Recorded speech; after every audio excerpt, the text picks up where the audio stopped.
Aksi maling manfaatkan anak yang ditinggalkan orang tua sendirian di rumah.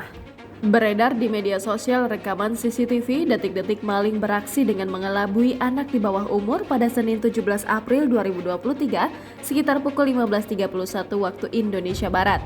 Dalam video singkat unggahan pemilik akun Instagram @memomedsos menunjukkan suasana di dalam rumah yang pintunya dibiarkan terbuka lebar. Saat itu, hanya ada seorang bocah perempuan yang tengah sibuk dengan gadget miliknya. Di ruangan itu hanya ada bocah tersebut dan seekor anjing yang duduk di sebelahnya. Saat itu tiba-tiba saja datang seorang pria yang tak dikenal, langsung masuk ke dalam rumah itu sambil menyerahkan selembar kertas kepada bocah itu. Melihat ada orang yang datang membuat ia langsung beranjak dari duduknya untuk menerima kertas itu. Setelahnya, pria itu tampak mengobrol sejenak dengan bocah tersebut. Pria itu tampak memberitahu sesuatu yang berujung mengarahkan bocah itu untuk mengambil pulpen. Dengan begitu bocah perempuan itu langsung berjalan ke arah meja dan dibuntuti oleh pria itu.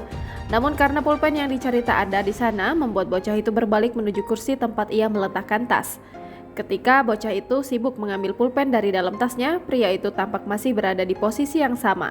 Dengan begitu pria tersebut dengan cepat mengambil beberapa barang berharga yang ada di meja itu lalu memasukkannya ke dalam tas. Gerakannya begitu mulus sehingga tak dicurigai oleh bocah perempuan itu.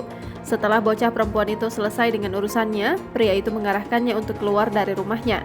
Ketika bocah itu sudah berjalan keluar, pria itu tampak menyempatkan diri, mengambil gadget milik bocah tersebut yang ia letakkan di atas kursi sebelumnya. Pria itu langsung keluar dari rumah untuk menyusul bocah tersebut. Kejadian ini menjadi pengingat bagi masyarakat agar lebih berhati-hati ketika meninggalkan anak sendirian di rumah tanpa pengawasan orang tua. Unggahan ini pun menuai beragam komentar dari warganet yang menyoroti kejadian ini.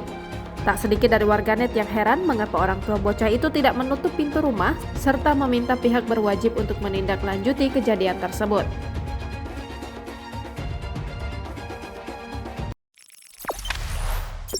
Jangan lupa subscribe, share, komen, dan like ya.